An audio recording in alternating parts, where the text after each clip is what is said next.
Hello everyone. मेरा नाम है हर्ष कुमार और स्वागत करता हूं आपके अपने यूट्यूब चैनल मेंस बाबा के ऊपर में। तो दोस्तों, आज का टॉपिक है development of the climate resilient coastal fisherman villages. जी हाँ, नाम से ही आपको बहुत ज़्यादा ये क्लियर हो रहा होगा। ऐसे देखो, ये जो मैंने टॉपिक रखा है ना, इस तरह से ये जो हेडलाइन रखा है, आप जब भी आंसर राइटिंग करो तो आप याद रखना कि इस तरह के जो टाइटल्स होते हैं ना, जिसमें चीज़ें बहुत ज़्यादा अस्पष्ट हो जाती हैं, क्लियर समझ में आता है कि क्या आप बोलना चाहता है यहाँ पे जो लिखा है राइटर। तो वो इस तरह की वर्ड्स कीवर्ड्स आप यूज़ ज़्यादा कीजिए अपने राइटिंग प्रैक्टिस के अंदर में, ताकि आपको ज़्यादा से ज़्यादा नंबर मिल सके। तो आते हैं वापस से टॉपिक पर। ठीक है, तो टॉपिक है आज का development of the climate resilient coastal fisherman villages.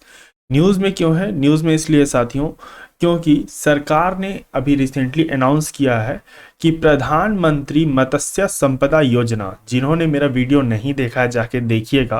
प्रधानमंत्री मत्स्य संपदा योजना के बारे में हम बताए हैं, बहुत सारा चीज़ उसमें मैंने डिटेल में बताया है, जिसमें मैंने ये बताया है कि लगभग सरकार जो है फिशरीज सेक्टर्स के अंदर में, यहाँ पे आपको नाम से ही क्लियर हो रहा होगा, मत्स्य संपदा योजना के अंदर, जहाँ पे सरकार मेनली जो वाटर में फिशरीज हैं उनमें फोकस करना चाहती है, मत्स्य पालन के ऊपर में फोकस करना चाहती है। तो सरकार ने अभी रिसेंटली अनाउंस किया है कि वो 100 ऐसे गांव बनाएंगे। ठीक है, गांव बनाएंगे नहीं, मतलब ऐसे climate resilient coastal fisherman areas बनाएंगे। जैसे कोस्टल एरियाज है अपने भारत के, आप कोस्टल एरियाज को देख रहे हैं, तो 100 ऐसे कोस्टल एरियाज को लिया जाएगा। बहुत सारा एक अलग अलग एरिया होता है, हमारे भारत में बहुत सारे कोस्टल एरियाज हैं। तो ऐसे 100 कोस्टल एरियाज को क्या किया जाएगा, क्लाइमेट रेजिलिएंट बनाया जाएगा। ये पहला टारगेट है। अब क्लाइमेट रेजिलिएंट बनाने का क्या मतलब? अच्छा, क्लाइमेट रेजिलिएंट का मतलब क्या होता है? देखिए, क्लाइमेट चेंज आजकल बहुत इंपॉर्टेंट टॉपिक है, बहुत सारा इसके ऊपर में सवाल भी आ रहा है पीटी के अंदर में। तो क्लाइमेट चेंज एक बहुत बड़ा प्रॉब्लम है साथियों, जहाँ पे आपको ग्लोबल वार्मिंग, तरह तरह की चीज़ें देखने को मिलती है। अब जो वाटर बॉडीज हैं, they are also the part of the earth. ऐसा थोड़ी है कि जो चीज़ सन का या अदर चीज़ का हार्मफुल गैसेस का इफेक्ट पड़ेगा वो सिर्फ लैंड पर पड़ेगा, वाटर पे नहीं पड़ेगा। नहीं, वाटर पे भी पड़ेगा। तो इसलिए सरकार ने कहा कि अगर हम ज़मीन को ध्यान में रख रहे हैं, हम अपने इन्वायरमेंट को ध्यान में रख रहे हैं, तो हम पूरे बायोस्फीयर की बात करेंगे, यानी हम वाटर को भी इंक्लूड करेंगे। और इसका इम्पैक्ट हमारे जो वाटर बॉडीज़ के अंदर में जो एनिमल्स रहते हैं, फिश रहती हैं, अन्य जीव जंतु रहते हैं पानी के अंदर में, उनको इम्पैक्ट इस पर भी आता है। जैसे पानी का एक्सट्रीम हीट हो जाना, जिस कारण से बहुत सारी मछलियाँ मर जाती हैं। तो ये आपको कोस्टल एरिया में इस तरह से प्रॉब्लम देखने को मिलता है। अब जो कोस्टल एरिया वाले लोकेशंस होते हैं ना, अगर आप भारत में आपको ध्यान से देखोगे तो ये कोस्टल एरियाज वाले जगह पे जो इन लोग का काम होता है वो नदी के से ही रिलेटेड होता है। जैसे मछली पालन करना, या फिर वहाँ से कोई रिसोर्सेज लेके शहर में बेच देना, ताकि उनकी इनकम बनी रहे। अब मानिए क्लाइमेट का जो इफेक्ट कोस्टल लाइन पे दिखेगा हम लोग को, तो उससे वहाँ की इकोनॉमी को नुकसान होगा, वहाँ के लोगों को नुकसान होगा, और अल्टीमेटली इम्पैक्ट भारत देश में जहाँ पे सप्लाई करते हैं बाकी सामान। जैसे आपको पता है कि मछली निकलती है तो भारत देश में अलग अलग जगह पर जाकर सप्लाई भी होती है, तो वहाँ पे लोग बाय नहीं कर पाएंगे, फिर ओवरऑल इकोनॉमी को नुकसान होगा। तो इसीलिए सरकार ने कहा कि हम यहाँ पे क्लाइमेट रेजिलिएंट पे काम करेंगे, यानी हम ऐसे 100 जगह को तय करेंगे जो कोस्टल लाइंस के पास हैं, और उनका जो इफेक्ट है, जो कोस्टल में इफेक्ट आ रहा है क्लाइमेट की वजह से, वो इफेक्ट उस पर ना पड़े। ठीक है, तो आशा करता हूँ आपको यहाँ पे चीज़ें क्लियर समझ में आ गई होगी। अब प्रधानमंत्री जो मत्स्य संपदा योजना है साथियों, इसके थ्रू सरकार एम कर रही है कि हम इन्हांस करें ability of the coastal communities to, यानी कोस्टल कम्युनिटीज की एबिलिटी को यहाँ सरकार इन्हांस करना चाहती है। अब ये कोस्टल कम्युनिटीज कौन है? जो साथियों तट पे रहते हैं, तट के किनारे रहते हैं, they are the coastal communities. और उनका जो मैंने बताया कि उनका जो जीविका चलती है वो बिल्कुल कोस्टल लाइन के जो रिसोर्सेज है उसी पर आधारित होती है, जैसे मछली पकड़ना या ये सब। और जो क्लाइमेट का ओवरऑल इम्पैक्ट आ रहा है इंडस्ट्रीज वगैरह के कारण, बहुत सारी चीज़ों के कारण, उसका जो खामियाजा है ये लोग भी भुगत रहे हैं। तो सरकार कहना चाहती है कि हमको यहाँ पे एक्शन में आना होगा। बैकग्राउंड की बात कर ले साथियों, तो coastal fisherman villages face the high vulnerability to climate related issues. ठीक है, यानी क्लाइमेट रिलेटेड इश्यूज बहुत ज़्यादा देखने को मिल रही है। अगर आप नहीं देखते होंगे तो कई बार न्यूज़ के अंदर में लगातार ये कवर किया जा रहा है कि बहुत सारी मछलियाँ मर गई गर्म पानी के कारण। जो पानी का जो तापमान था वो बढ़ने लगा और इसके कारण से मछली एक एक्सट्रीम हीट को ही झेल पाएगी, नहीं झेल पाई। सी लेवल राइज कर गया, इतना राइज कर गया कि उसमें बहुत सारे केमिकल्स भी आ गए। मतलब बहुत सारे कुछ कुछ कारण हो सकते हैं, यहाँ पे बहुत सारे कारण हैं। ठीक है, तो इसके कारण क्या होता है, दो एक चीज़ होता है। पहले तो चाहे तो मछलियाँ मर जाती हैं। ठीक है, अगर वो कहीं नहीं जा पाई, ब्लॉक हो गई, जैसे पानी के अंदर में ऑयल लीक हो जाना, तो क्या हो गया, वहाँ पे ऑक्सीजन ब्लॉक हो गया, मछलियाँ मर गई। तो एक ये कारण हो गया। या फिर वो जगह कहीं और चले जाती है, दे शिफ्ट। ठीक है, होता है ना कि आप यहाँ प्रॉब्लम हो रहा है तो they will shift to the another place. और जब वो दूसरे जगह चली जाती हैं तो भी नुकसान हो सकता है। तो सरकार ने कहा कि हम क्या करते हैं, एक काम करते हैं, हम क्लाइमेट रेजिलिएंट इंफ्रास्ट्रक्चर बना देते हैं भैया। तो क्लाइमेट रेजिलिएंट इंफ्रास्ट्रक्चर बनाने का क्या मतलब है कि हम कोस्टल लाइंस के ऊपर में ऐसे ऐसे चीज़ को डेवलप कर देंगे ना, जिससे क्या होगा, जिससे अगर कोई भी कोस्टल इम्पैक्ट हो तो उसको वो चीज़ एब्जॉर्व कर सके। ठीक है, उस तट पे यह ताकत रहे कि वो कोस्टल लाइंस पे होने वाले इम्पैक्ट्स को, क्लाइमेट इम्पैक्ट्स को एब्जॉर्व कर सके।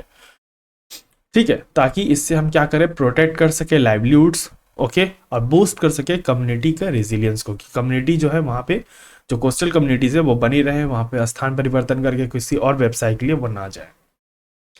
ऑब्जेक्टिव की बात करते हैं साथियों, तो मैंने बता दिया कि स्ट्रेंथिंग करना है climate resilience of the coastals community. और दूसरी बात है कि इसको कैसे करेंगे, तो अच्छे इंफ्रास्ट्रक्चर बना दो। ठीक है, सबसे अच्छा बात है कि इंफ्रास्ट्रक्चर पे सरकार जितना डेवलपमेंट करेगी उतना ही डेवलपमेंट किसी भी सेक्टर्स के अंदर में होता है।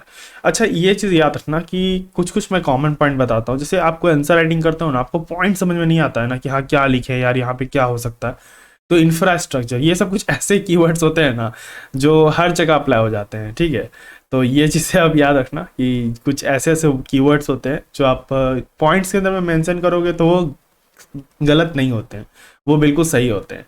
तो ये सब चीज़ें आप याद रखना। ओके, तो इंफ्रास्ट्रक्चर का डेवलपमेंट कर देना, जैसे मछलियों को सुखाने का एक यार्ड बना देना, या फिर इमरजेंसी रेस्क्यू फैसिलिटीज़ दे देना वहाँ पर उस कोस्टल लाइन के ऊपर में।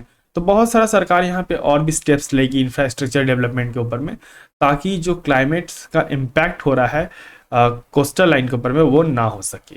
प्रधानमंत्री मत्स्य संपदा योजना की अगर बात करें साथियों, तो इसमें कम्प्लीटली ये ट्रांसफॉर्म करना है फिशरीज सेक्टर्स को। ठीक है, through improvement of the infrastructure, यानी इंफ्रास्ट्रक्चर के इम्प्रूवमेंट से जो फिशरीज सेक्टर है, मैंने बताया ना मत्स्य संपदा, यही इसका एम है, मत्स्य संपदा। ओके, तो प्रधानमंत्री मत्स्य संपदा योजना का मेन एम है कि जो फिशरीज सेक्टर है भारत के अंदर में, उसमें इम्प्रूव करना टेक्नोलॉजी को, इम्प्रूव करना वैल्यू ऑफ चेन को। अब वैल्यू ऑफ चेन का क्या मतलब है, देखिए वैल्यू ऑफ चेन का मतलब है साथियों, जैसे हम मान लेते हैं कि लॉजिस्टिक्स के अंदर में हम ट्रांसपोर्टेशन का अच्छा फॉर्मेशन कर रहे हैं। ठीक है, मछली निकल रही है भैया और जा रही है, क्या दिक्कत है, कहीं दिक्कत नहीं है। लेकिन हो सकता है कि मछली से हम कोई ऐसा प्रोडक्ट बना दें, कोई मेडिसिन बना दें जिससे कोई बीमारी ठीक हो सकता है। तो हमने क्या किया, हमने वैल्यू चेन ऐड की। जो चेन चल रहा था कि मछली निकल रही थी, they are only producer and there are lots of consumer, जो मछलियां खाते हैं। तो आपने कोई वैल्यू एडिशन इस चेन में नहीं की थी। आपका ट्रांसपोर्ट अच्छा हो सकता है, दैट्स इट। आप चीज़ों को जल्दी पहुंचा सकते हो, फ्रेश पहुंचा सकते हो, दैट्स इट। आप लॉजिस्टिक्स के अंदर में चेंज कर सकते हो, लेकिन आप वैल्यू चेन में कुछ एडिशन नहीं कर सकते। तो सरकार यहाँ कहना चाहती है कि अगर हम बीच में कोई ऐसा फैक्ट्री या कुछ ऐसा सेटअप कर दें जिससे कोई और भी प्रॉब्लम सॉल्व हो सकता है, तो वो भी हो सके। तो टेक्नोलॉजी लेके आना, जिस तरह से हम साथियों कृषि में टेक्नोलॉजी की बात करते हैं, एग्रीकल्चर में टेक्नोलॉजी की बात करते हैं, उसी तरह हम यहाँ पे क्या कर रहे हैं, हम अपने फिशरी सेक्टर्स के अंदर में आपका क्या बात कर रहे हैं, टेक्नोलॉजी को इम्प्रूव करने का। क्योंकि आप भारत के साथियों कोस्टल लाइन को देखोगे तो काफ़ी बड़ा कोस्टल लाइन है आपका अपना। तो आपको कमेंट बताना है कि भारत का टोटल कोस्टल लाइन एरिया क्या है। ठीक है, ये मेरा क्वेश्चन है आज का, आप लोग से कमेंट बॉक्स में बताइए, what is that completely length of the coastal line of India. तो आप कोस्टल लाइन के पास जो जनता रहती है, जो लोग रहते हैं, उनका मैंने बताया कि जीविका चलती है उस पानी के ऊपर, उस कोस्टल लाइन के ऊपर में। तो उनको अगर हम स्ट्रेंथ कर देंगे, उनको हम इम्प्रूव कर देंगे तो बहुत ही अच्छी हमारी सोसाइटी के लिए बात होगी, क्योंकि साथियों हम लोग देश में हर किसी के डेवलपमेंट की बात करते हैं। अब यहाँ पे सरकार फोकस कर रही है कि इनका इनकम भी इन्हांस कर सके, जो फिशर्स हैं या फिश फार्मर्स हैं उनको उनके इनकम को इन्हांस कर सके।